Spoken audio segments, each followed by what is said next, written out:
enhance. Enhance. Enhance. Enhance. Enhance. Ah. I need more pixels. Where can I find them? Unless...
Whew. Oh hey, it's Wes and Veronica, and today I want to talk to you about the Sony a7R Mark IV. So this is the latest from Sony, for now. We have a couple more things expected real soon on the horizon though. You probably already know about the headline feature, so let's kick it right off and go with the feature set. So number one, of course, this is a 61 megapixel body. That's a lot of pixels. Other main features, main upgrades, you've got dual UHS 2 card slots, which is a first in this generation, unfortunately, with the A9 II and the a7R IV coming out with those dual UHS 2 slots. The original ones were kind of held back by the lack of UHS 2 in both slots. You can shoot up to 10 frames per second on this, and you can crop it down to a full 26 megapixels in crop mode. 26 megapixels. That's crazy. On the back here, we have a 5.7 million dot EVF, which the dot thing is kind of ridiculous. That basically equates to full HD. And then a back screen, 1.4 million dots, which is basically 800 by 600. And I'm gonna tell you right now, that is terrible. The screens on the back of all of Sony's cameras to date are just awful. If you have them turned up, let's crank this guy up here, to sunny weather, your exposure and your colors are completely off. If you have it set to manual +2, also not very representative. Once you go to manual +1, kind of looks like what you took a picture of. But if you look through the viewfinder, you actually get a real representation of what you're looking at. These back screens are just terrible, and honestly in this year's flagships it's pretty disappointing that they still haven't upgraded them. These screens haven't changed in a long time. Moving right along, other feature, 567 point phase detect autofocus, and the most important feature, you can set the focus box to red. Wish I could do that on my a7 III. Also upgraded, you have 5 GHz Wi-Fi, which if you didn't, this would be a nightmare to transfer to your phone. As is, it's still not that fast because these files are huge. Speaking of huge, one of the features this doesn't have that the likes of the D850 and the Z7 have is a medium or small RAW mode. You're shooting 61 megapixels no matter what unless you go to crop mode, which isn't ideal for most circumstances. So that is a lot of features. It's missing a couple things that I'd like to see though, such as the medium RAW and a better screen. So I'm going to give this an 8 out of 10 for feature set. Build quality.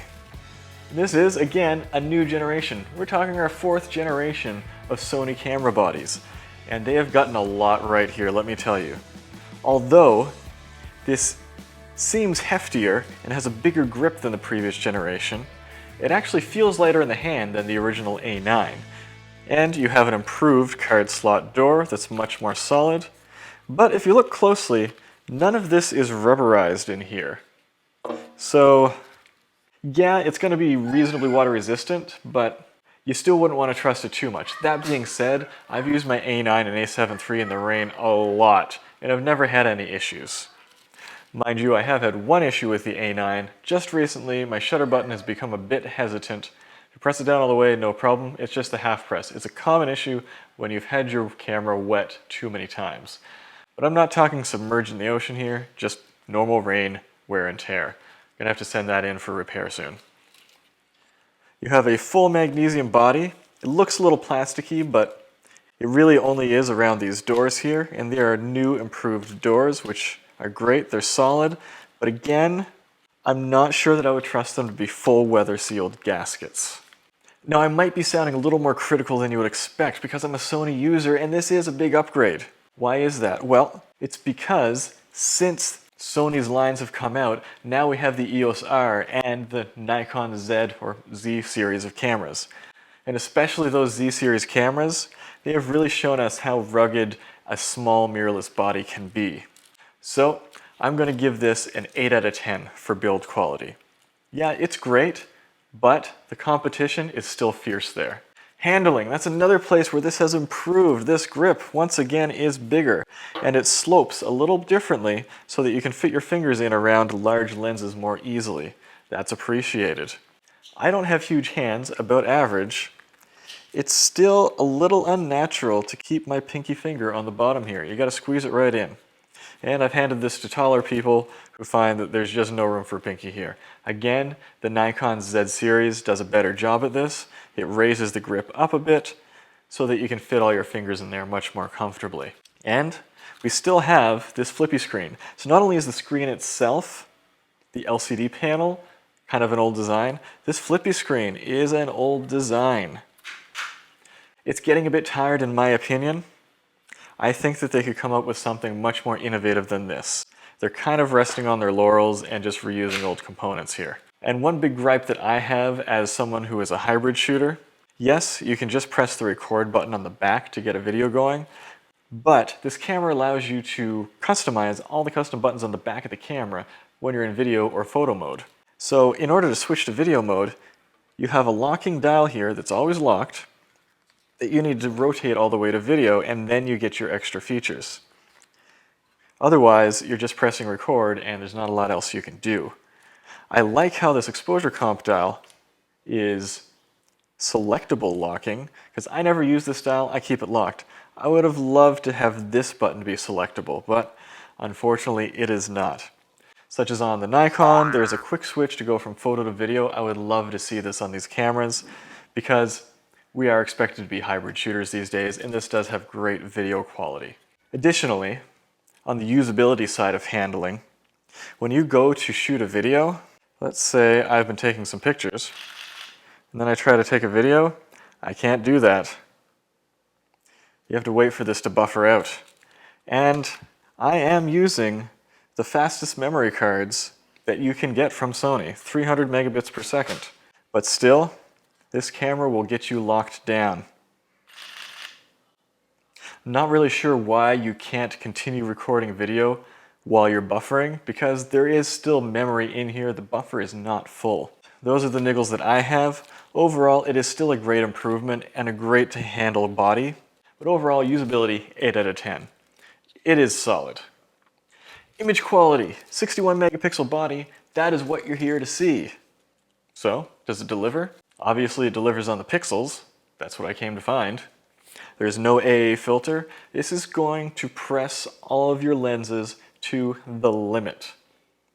What do I mean by that? Well, I brought out the sharpest lenses I could find to bear on this. I've got the 135 G Master and the 90 Macro.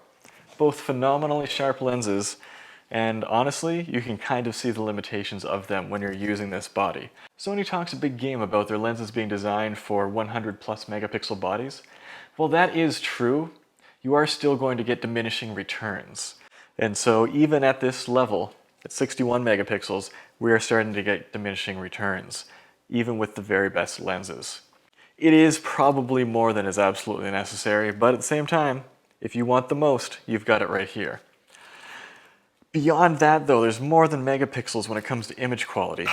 And unfortunately, this camera sacrifices a little bit of ISO performance for all those megapixels.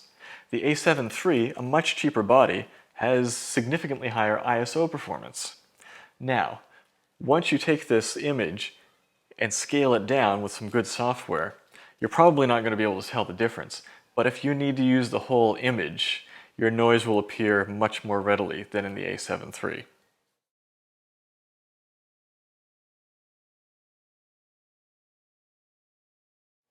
But what you don't lose is dynamic range. There's a lot of dynamic range. It's just when you really pull those shadows that the a7 III still has this beat. Speaking of image quality, I've heard a lot of people say that the advent of cameras like this basically means that medium format is dead. It's obsolete. Well, I don't know a lot about medium format. I've never even used a medium format camera. So, I decided to look up someone who uses one on the day-to-day for their business. Unfortunately, I don't have time to fit that in this video, but subscribe down below. I hate to have to say that because it's coming up real soon. We're still cooking up the images for that for a proper comparison. So we're going to be comparing this to a medium format Hasselblad camera and see how things really stack up and see what's really important. So overall, image quality, it's great, but it's not always the best. It's a 9 out of 10. Autofocus. Another huge improvement here was the addition of real-time AF, something that came from the A9, the A9 II, and is actually now in the new A6000, 6100, 6400, 6600 series cameras. So how does it work in this? Well, some people who had tried this camera at the press event said, it's just like using the A9. It's not. I've used the A9 for years. I've taken well over 100,000 pictures with it. I've delivered probably 50,000 images to clients with my A9, and as soon as I turned this on and focused it, I knew immediately that it was not the same as the A9. It doesn't find the faces as readily, it doesn't track as stickily. That being said, it is still phenomenal. It's just not the best like the A9 and the A9 II are. So I'm going to have to give this a 9 out of 10. It is solid, it is reliable, but it's not quite the best. Alright, value. This is an expensive camera. So where does that get us? This comes in at $3,500. Ouch. The a7R III before this, which still has phenomenal image quality, is $2,800. Much better deal these days. And then there's the a7 III that still competes with this, as long as you don't need all those pixels, is $2,000. That's a lot less. In the rest of the market, we have the Nikon Z7 at $2,800. The Nikon D850 is now $3,000 still. No, that can't be right. It's still $3,000. Wow. Canon 5DSR, $3,700, more than this. And then upcoming, real soon, maybe as soon as I publish this video, the Canon R5. It's going to have lots of megapixels, and it's probably going to come in around $3,800 to $4,000. It'll be more than this. Although this is reasonably competitive in amongst the high megapixel count cameras, it's not super competitive within the Sony lineup.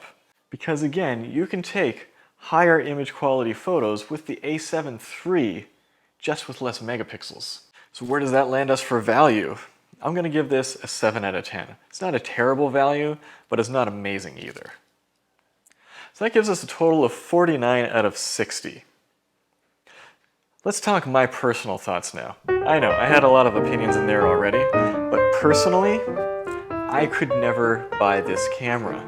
I'm primarily a wedding photographer. I take a lot of pictures in the run of a wedding day.